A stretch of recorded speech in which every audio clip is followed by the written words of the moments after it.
Okay, let's dive into this. Welcome to a brand new explainer. Today, we're unpacking something just truly extraordinary. We're looking at a framework developed by the Terziu family in Louisiana that essentially takes the hardest, most mind-bending rules of theoretical physics and flips them into a highly practical operating manual for your daily life. Honestly, if you've ever felt completely overwhelmed by the sheer complexity of modern living, you're going to want to pay close attention to this one. So think about this. What if the reason you literally cannot know everything is not a design flaw, right? We constantly beat ourselves up for not having all the answers or for feeling stuck or uncertain. But what this research suggests is that your limitations are actually a brilliant design specification of the universe. Incompleteness isn't some personal failure on your part. It's the exact condition that allows anything interesting to happen in the first place. Here's our agenda for today. Think of these as the chapters of your cute, new operating manual for navigating chaos. We'll start with the design of uncertainty and the Terziu family's theory, move right into finding your self-sustaining horizon and the power of three, and then we'll finish up with a daily micro-reset that you can literally use today. Chapter 1. The Design of Uncertainty. Any honest physics of life really has to begin with our own physical limits. So let's look at why uncertainty is actually our natural habitat. Take this concept from physicist David Wolpert. It's about the physical limit of inference. Think of it like this. A painter who is also the paint cannot perfectly paint the room they're in. Makes sense, right? You cannot perfectly copy the world from inside the world. Any device, and yes, that absolutely includes your brain, that exists inside the universe it's trying to model is going to fail at some prediction. So uncertainty isn't a mistake. It is the required environment for life. Moving on to Chapter 2, the Terziu family's theory. If we're fundamentally incomplete, well, what do we actually do with that? Let's see how they turn this limitation into a literal science of becoming. So the Terzius created a framework called CESM. I know, it's a mouthful. Constitutive emergence via adaptive self-measurement. But hey, don't let the giant acronym intimidate you.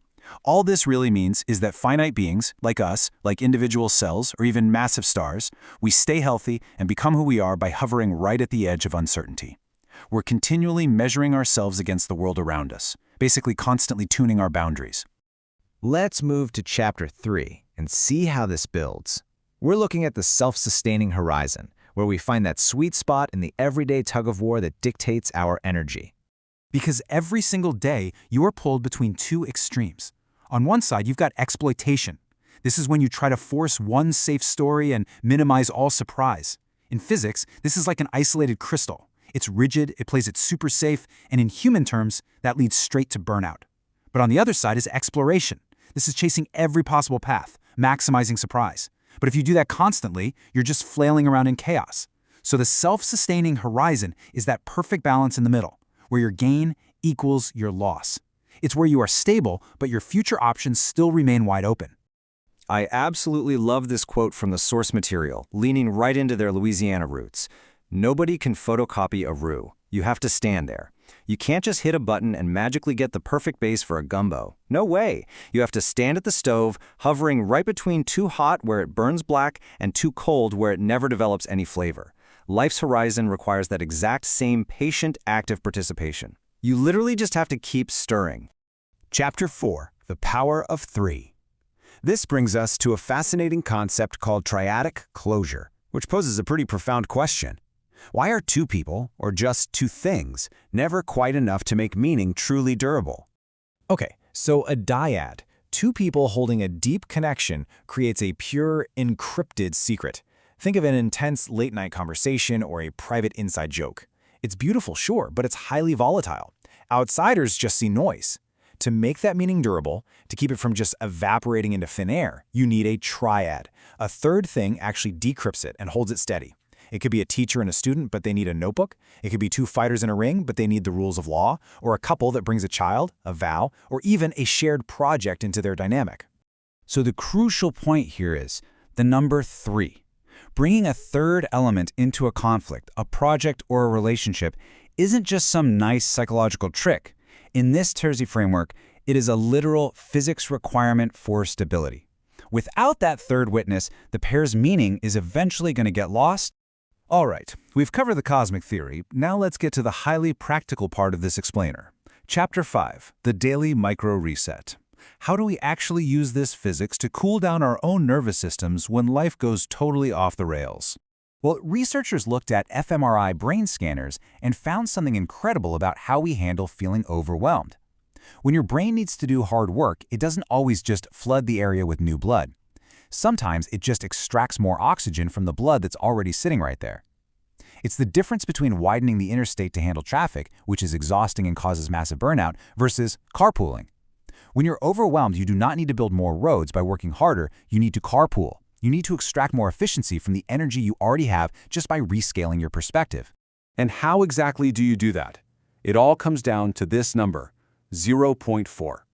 In crystal physics, if you want a beautiful optical crystal to weave itself into a durable, flexible basket pattern, you have to cool it down slowly, specifically at a rate of 0.4 degrees per minute. If you drop the temperature way too fast, what physicists call a quench, you get a shattered, rigid mess. We are exactly the same.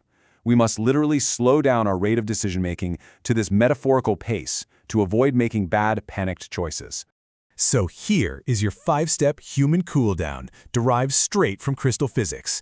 Step 1, cool slowly. Take 10 minutes, lower the lights. Do not make any big decisions. 2, randomize. Stop forcing a solution. Write down 3 different outcomes without picking a winner just yet. 3, pick a small region. Focus on just one tiny thing. One drawer that jams, one email to send. 4, shine gentle attention. Treat it like a gentle green laser, not some harsh interrogation spotlight. Just observe. And 5, see what stays. After you relax, certain urgent panics will naturally fade, and a clear path will remain. You don't force the weave, you just watch it form. Which brings us to our final chapter, your new operating manual for navigating chaos. Let's pull all this physics and philosophy together and show you why this matters for optimizing your life, like right now. And this brilliantly illustrates the ultimate toolkit for your daily practice.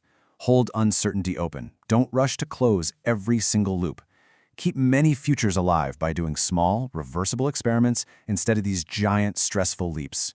Share your true boundary noise with others instead of just projecting a perfectly polished signal. Always bring a third witness to anchor your important relationships. And when you're overwhelmed, rescale.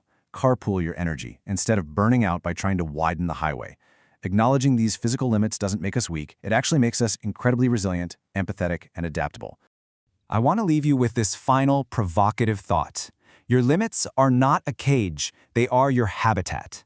So the next time you feel completely stuck, overwhelmed, and ready to force some drastic solution, just ask yourself, will you quench and shatter the crystal? Or will you cool slowly at 0.4 degrees a minute and actually start weaving your life? Thanks so much for joining me on this explainer. I really hope it completely changes how you view your own potential.